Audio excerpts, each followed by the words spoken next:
নমস্কার, সুপ্রভাত। কেমন আছো তোমরা সবাই? এসডি ফ্যামিলি ব্লগ চ্যানেলে আরও একটি নতুন ব্লগে তোমাদের সকলকে স্বাগত জানাই। সকাল থেকেই আকাশটা মেঘলা মেঘলা করে আছে, তাই ভাবলাম আজকে আর কিছু কাচাকুচি করব না। সকালবেলা ঘুম থেকে উঠেই বেশ শীত শীতও করছিল, আর দোল পূর্ণিমা যতদিন না হচ্ছে না ঠান্ডা তো কমবেই না। আর এবছর দোল পূর্ণিমা দেখেছো, একদম মার্চের লাস্ট উইকে পড়েছে, অনেকটাই দেরি আছে এখনো। গত বছর রং খেলার পর আমার এতটাই ভালো লেগেছে, মনে হচ্ছে দোল পূর্ণিমা খুব তাড়াতাড়ি চলে আসুক। মা বসিয়ে দিয়েছে রান্না, আর আমি বসে গেছি সবজি কাটতে। বিমস গুলো কেটে নিচ্ছি। আজকে বাপি টিফিনে রুটি নিয়ে যাবে, রুটি আর সব রকম সবজি ভাজা। বিমসটা এখন কেটে নিচ্ছি, এরপর গাজর, ক্যাপসিকাম আরো যা যা আছে সবকিছু কেটে ফেলবো। বাজারের ব্যাগ নিয়ে সবজি কাটতে বসে গেছি। আসলে বাপি কালকে অফিস থেকে ফেরার পথে বাজার করে নিয়ে এসেছে, ব্যাগটা এখানেই বসানো ছিল, তাই ব্যাগটা নিয়ে বসে গেলাম। ব্যাগের মধ্যে ছিল নোটে শাক, ওই নোটে শাকটা কাল রান্না হবে, তাই আজকেই নোটে শাকটাকে ভালো করে কেটে রাখবো। নোটে শাকের বান্ডিলটা খুলতেই ভেতরে দেখলাম এক গাদা ঘাসে ভর্তি। কি আর করব, ঘাসগুলো বেছে বেছে শাকটাকে এখন বাছতে হবে।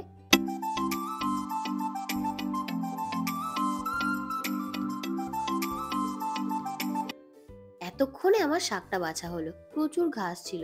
ঘাস বেছে বেছে শাক বাছতে অনেকটা সময় লাগে। যাক, অবশেষে শাকটা বাছা হয়ে গেছে। আজ কাটছি এঁচোড়। বিয়ের পর দ্বিতীয়বার আমার আজকে নিয়ে এঁচোড় কাটা। বাড়িতে এঁচোড় রান্না হলে মাই কাটে। আমার হাতে দাগ লেগে যাওয়ার ভয়ে আমি আর কোনোদিন ট্রাই করিনি। আসলে প্রথমবার যখন এঁচোড় কেটেছিলাম, আমার শাঁখাতে দাগ লেগে গেছিল। সেই ভয়ে আমি আর এঁচোড় একদম কাটি না। কিন্তু আজকে মা রান্নার কাজে একটু ব্যস্ত, তাই আমিই কাটছি। হাতে দাগ লেগে যাওয়ার ভয়ে রান্নাঘর থেকে ভালো করে হাতে সর্ষের তেল মেখে এলাম। এই সময় এঁচোড়টা খেতে সত্যিই খুব ভালো লাগে। আর সজনে ফুলটাও কিন্তু খুব ভালো লাগে এই সময়। মা বাপিকে সজনে ফুল কিনে আনার কথাও বলেছিল, কিন্তু আমাদের এখানকার বাজারে সজনে ফুলটা এখনো পাওয়া যাচ্ছে না।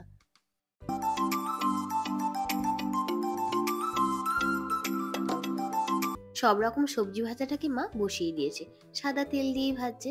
সত্যি এই সবজি ভাজা দিয়ে রুটি খেতে অসাধারণ লাগে। তার উপর এটার মধ্যে যদি ডিম ছড়িয়ে দেওয়া হয় তাহলে তো কোনো কথাই নেই। ভালো করে তেলে ভেজে এটাকে এখন ঢাকা দিয়ে দেওয়া হলো। ততক্ষণে আমি রান্নাঘরটাকে একটু গুছিয়ে ফেলি।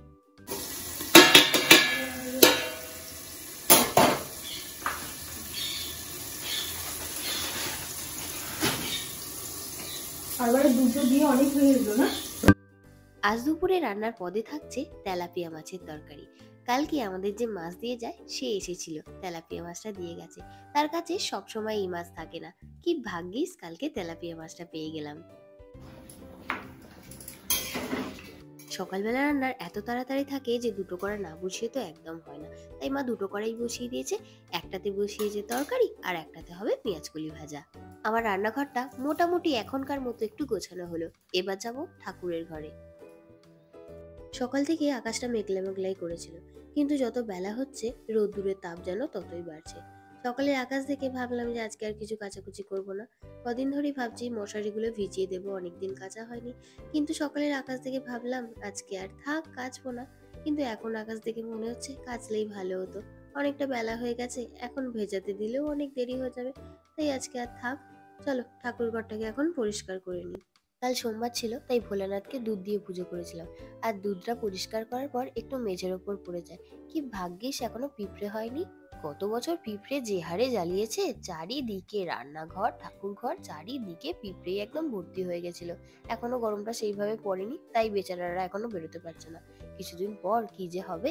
আজ আবার মঙ্গলবার, প্রতি মঙ্গলবারই বাড়িতে ঠাকুরমশাই আসেন ঠাকুরকে জল দিতে। ঠাকুরঘরটা মুছে নিচে গিয়ে পুজোর জোগাড়টা করে রাখি, একটু পরেই ঠাকুরমশাই চলে আসবেন।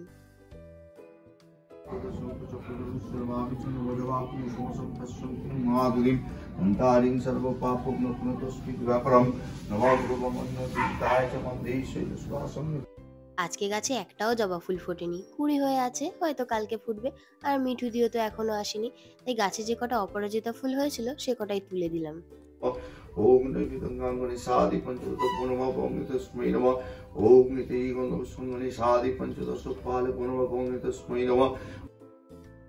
চারিদিকে জলের বোতলের ছড়াছড়ি, তাই আজকে মা ঠিক করে নিয়েছে যে বোতলগুলো দরকার হয় না সেগুলো সানসেটের মাথায় তুলবেই। তাই সকাল থেকেই মা বোতলগুলোকে ছুঁড়ে ছুঁড়ে সানসেটের মাথার উপর তুলছে।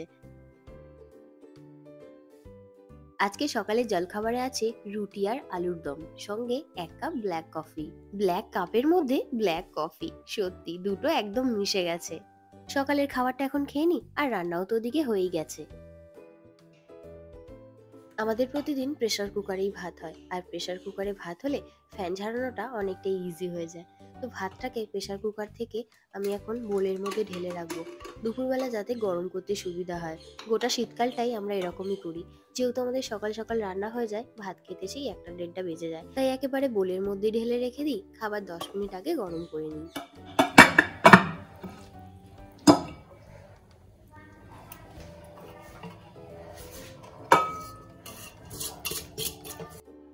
ভাতটাকে তুলে রাখি আর প্রেসার কুকারটাকে বাইরে বার করে দিয়ে আসি।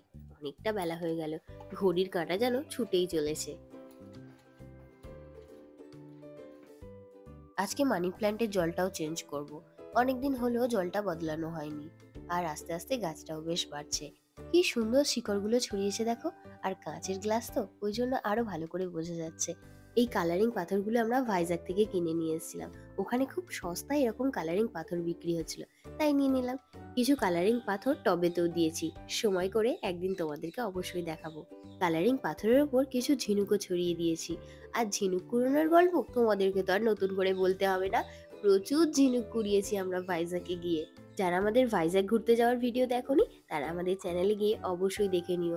সত্যি ওখানে না গেলে বুঝতামই না যে এত ভালো ভালো জায়গা আছে ওখানে ঘোরার মতো। আর যেহেতু কাজ তাড়াতাড়ি হয়ে গেছে, তাই মানি প্ল্যান্টের জলটা চেঞ্জ করে আজকে ভাবছি আয়রনগুলো সেরে নেব। কয়েকদিন ধরেই জামা কাপড়গুলো বিছানার ওপর পড়েই আছে, আমার একদম সময় হচ্ছে না আয়রন করার। আয়রন করবো বলে এক্সটেনশন কর্ডটা নিয়ে এলাম, কিন্তু এর তার একটুখানি বেরিয়ে আর বেরোচ্ছে না। তারটা জড়িয়ে গেছে বোধহয় ভিতরে, ওই জন্যই বেরোতে পারছে না। যাক, এটাকে এখন আমি তাহলে রেখে আসি, এটার আজকে কোনো কাজ নেই। এটা রেখে আর একটা লাল আছে, সেটাকে নিয়ে আসি, দেখি আবার তার অবস্থা কেমন আছে।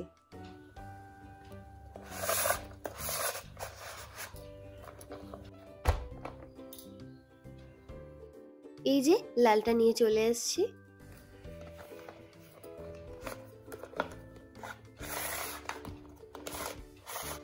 যাক বাবা, এটা অন্তত ভালো আছে, আয়রনটা করে নিই।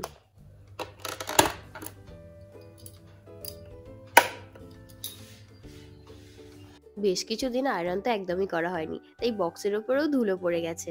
এখন সবকিছুই অটোমেটিক হয়ে যাওয়ায় সব মানুষেরই খুব সুবিধা হয়েছে, যেমন আয়রনটা আমার কাছে। এগুলো বাইরে ছিল, এগুলো আগে করে নিই, তারপর আলমারিতে কিছু গুছিয়ে তুলে রেখেছিলাম, আয়রন করা হয়নি, ওগুলোকেও বের করে ভাবছি আজকে একেবারেই করে নেব। যখন আমি আয়রন করতে বসি তখন মনে হয় একেবারেই সব কটাকে করে নিই, কিন্তু আবার যখন করি না তখন মন চায় না যে করতে। আমি আয়রনগুলো করে নিই, আর আজকের ভিডিওটা এখানেই শেষ করছি। দেখা হবে তোমাদের সাথে নেক্সট আরো একটি নতুন ভিডিও নিয়ে। যারা আমার চ্যানেলের নতুন বন্ধু রয়েছে, তারা চ্যানেলটিকে সাবস্ক্রাইব করে পাশে থাকা বেল আইকনটি ক্লিক করে রাখো, যাতে আমি নেক্সট ভিডিও ছাড়ার সঙ্গে সঙ্গে নোটিফিকেশন তোমাদের কাছে পৌঁছে যায়। আজকের ভিডিওটি ভালো লেগে থাকলে লাইক আর কমেন্ট করে জানিও। তোমরা সকলেই সুস্থ থেকো, ভালো থেকো। দেখা হচ্ছে নেক্সট ভিডিওতে। আজকের মতো টাটা।